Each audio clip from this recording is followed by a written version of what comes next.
Assalamualaikum warahmatullahi wabarakatuh. Hai anak-anak Indonesia, apa kabar? Khususnya untuk anak-anakku tercinta di sekolah dasar. Semoga pada hari ini masih dalam keadaan sehat selalu ya. Oke, tetap semangat pagi untuk belajar. Tidak pernah bosan untuk berlatih walaupun belajarnya hanya di rumah. Oke, untuk hari ini kita akan masuk kepada materi baru yang kita pilihkan, pelajaran tentang tumbuhan sahabatku. Dan Anda sekalian, silakan disimak videonya. Semoga video yang singkat ini tetap memberikan tambahan pelajaran, tambahan ilmu pengetahuan untuk Anda sekalian saat ini sedang belajar di rumah. Oke, kita saksikan bersama-sama.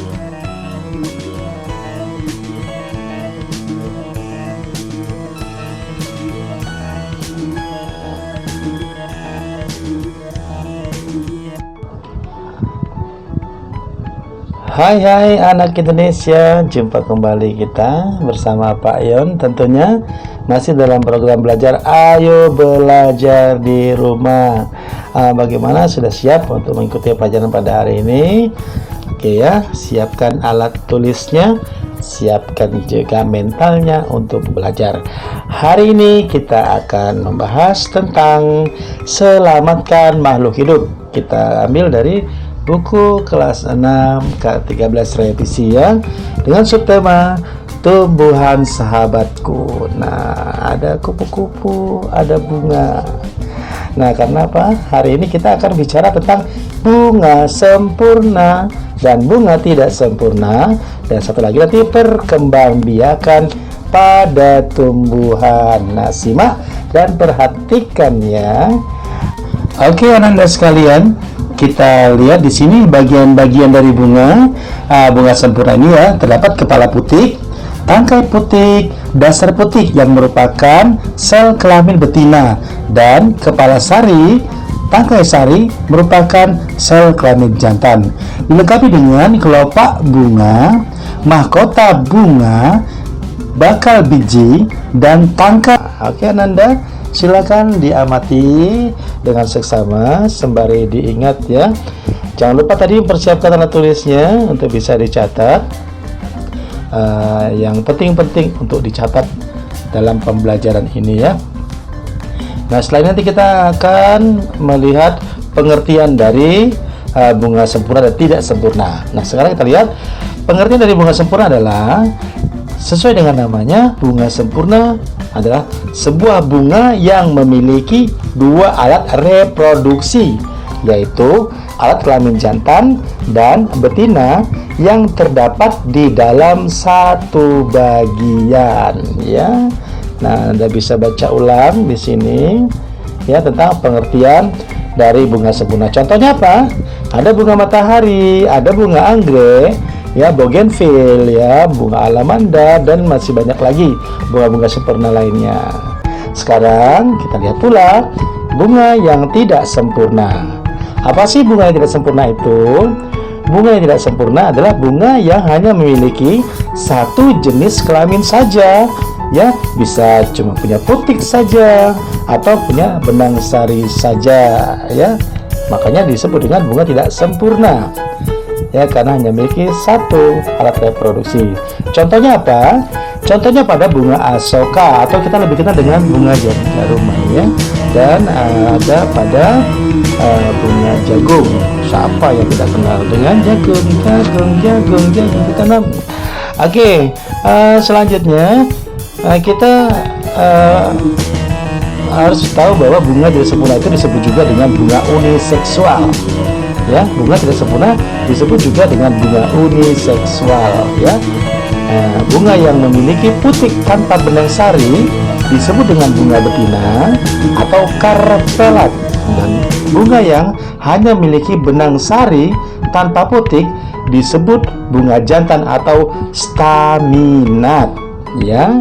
Ini yang dimiliki oleh bunga tidak sempurna. Masing-masing yang memiliki satu alat kelamin saja, berbeda dengan bunga sempurna tadi ya, Anda sekalian ya. Apa ini? Iklan dikit. Subscribe sih ya, jangan lupa supaya channel ini bisa berkembang ya. Baik anak-anakku sekalian, kalau tadi kita sudah bicara tentang bunga sempurna dan bunga tidak sempurna, sekarang kita akan bicara tentang perkembangbiakan pada tumbuhan. Ada apa dengan perkembangbiakan pada tumbuhan? Nah, kita lihat. Perkembangbiakan pada tumbuhan ada dua cara. Yang pertama dengan generatif atau kawin, dan yang kedua dengan vegetatif atau tidak kawin. Kita lihat maksudnya apa. Nah, di sini untuk perkembangbiakan generatif adalah perkembangbiakan tumbuhan secara kawin, di mana salah satu jenis tumbuhan yang berkembangbiak dengan cara ini adalah tumbuhan yang berbiji. Nah, ada perkembangbiakan adalah bunga. Biji dihasilkan setelah terjadi penyerbukan pada bunga ya. Penyerbukan adalah peristiwa jatuhnya serbuk sari pada putih. Nah, kita lihat di situ. Ya, dapat perantaranya melalui angin, air, hewan, dan manusia juga ya. Dan selanjutnya kita akan melihat perkembangbiakan vegetatif. Nah, vegetatif ini ada dua jenis, dua macam. Ada vegetatif alami, ada vegetatif buatan. Vegetatif yang alami ini ada 8 jenis. Ada spora, tunas adventif, umbi lapis, umbi akar, umbi batang, rhizoma, dan geragi ya. Apa contohnya? Ini untuk tumbuhan spora. Ada tumbuhan paku, atau kalau di sekitar lingkungan kita namanya tumbuhan pakis ya. Di belakang itu ada kotak sporanya atau disebut dengan sporanium, tempat dia berkembang biak ya. Nah, selanjutnya ada tumbuhan berkembang biak dengan tunas. Tunas terbagi dua. Ada tunas anakan dan tunas adventif. Nah, yang Anda lihat sekarang adalah tunas anakan ya, seperti pohon bambu dan pohon pisang ya. Dia tumbuh dari tunas-tunasnya. Nah, selanjutnya ada perkembangbiakan dengan tunas adventif. Nah, tunas adventif ini adalah tunas liar yang tumbuh di luar bagian batang. Ya, tunas itu tumbuh pada tepi daun. Nah, satu contoh misalnya sosor bebek, kita putik, kita tanam, nah akan tumbuh tunas-tunas baru di pinggirnya ya. Nah, selanjutnya ada tumbuhan yang berkembang biak dengan umbi batang. Itu contohnya pada kentang ya, pada kentang dan pada ketela pohon itu yang menyimpan tanamannya pada umbinya. Nah, selanjutnya lagi ada perkembangbiakan dengan cara umbi akar. Nah, ini dia umbi akar itu contohnya seperti wortel, seperti loba ya. Anda tahu loba ya, itu loba yang putih biasa seperti wortel juga, tapi dia putih ya, seperti itu umbi. Nah, oke. Jangan lupa like, share ya video ini ya. Selanjutnya perkembangbiakan dengan cara rhizoma atau akar tinggal. Ini biasanya pada tumbuh-tumbuhan seperti jahe ya, seperti kunyit, lengkuas. Nah, itu disebut dengan perkembangbiakannya dengan akar tinggal atau rhizoma. Nah, ini adalah pohon arbe ya, pohon arbe yang disebut dengan geragi ya, tumbuhan yang menjalar di atas permukaan tanah. Itu geragi artinya ya. Contohnya itu pohon arbe. Masih adakah? Ada ya? Oke, kita lihat ada barangkali satu lagi yang belum apa nih ya. Umbi lapis ya, umbi lapis. Oke, umbi lapis. Nah, itu Anda bisa lihat itu adalah bawang. Nah, selanjutnya kita akan bicara tentang vegetatif buatan. Nah, kalau vegetatif buatan ini nggak panjang lebar. Di sini ada beberapa cara mengembangkan tanaman. Ada dengan cara cangkok ya, ada dengan cara okulasi, dan ada lagi dengan cara stek ya. Stek biasanya itu pada tanaman-tanaman seperti ubi, tinggal potong saja bagian batangnya, tanamkan, dia sudah tumbuh ya. Kalau tadi cangkok perlu proses memang, apa seperti okulasi itu menempel mata tunas tadi perlu proses ya. Dan satu lagi ini ada enten atau sambung pucuk. Biasanya itu pada orang-orang yang kreatif menyambung macam-macam bunga hingga jadi warna-warni ya. Dan yang terakhir itu ada merundu.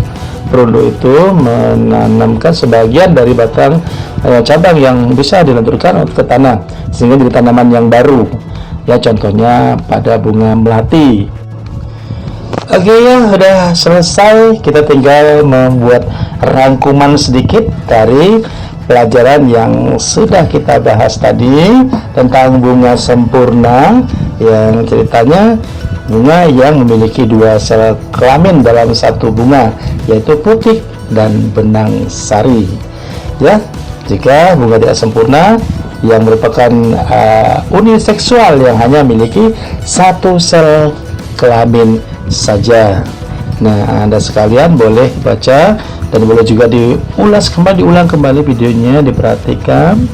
Nah, sekarang sudah kita rangkum menjadi catatan singkat kita, dan juga di sini ada tentang perkembangbiakan tumbuhan, di mana tumbuhan itu terbagi dua, perkembangbiakan dengan cara generatif, kawin, dan vegetatif dan tidak kawin, ya.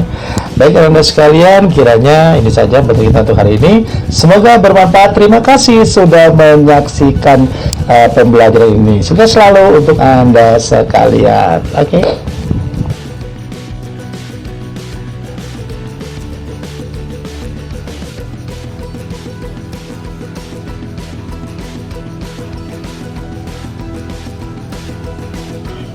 Baik, demikian Anda sekalian pembelajaran kita untuk hari ini. Semoga ringkasan materi yang sedikit tadi kiranya bermanfaat dan dapat menambah ilmu untuk Anda sekalian. Tiada jemu-jemunya diingatkan, terus berlatih dan belajar, semangat terus untuk menimba ilmu. Walaupun saat ini kita harus belajar di rumah, ya. Ingat 3 kunci keberhasilannya. Yang pertama, belajar dengan giat, dengarkan nasihat orang tua, dan jangan lupa berdoa. Pamit mundur, mohon maaf bila ada kesalahan kekurangan. Wassalamualaikum warahmatullahi wabarakatuh. Salam cerdas selalu.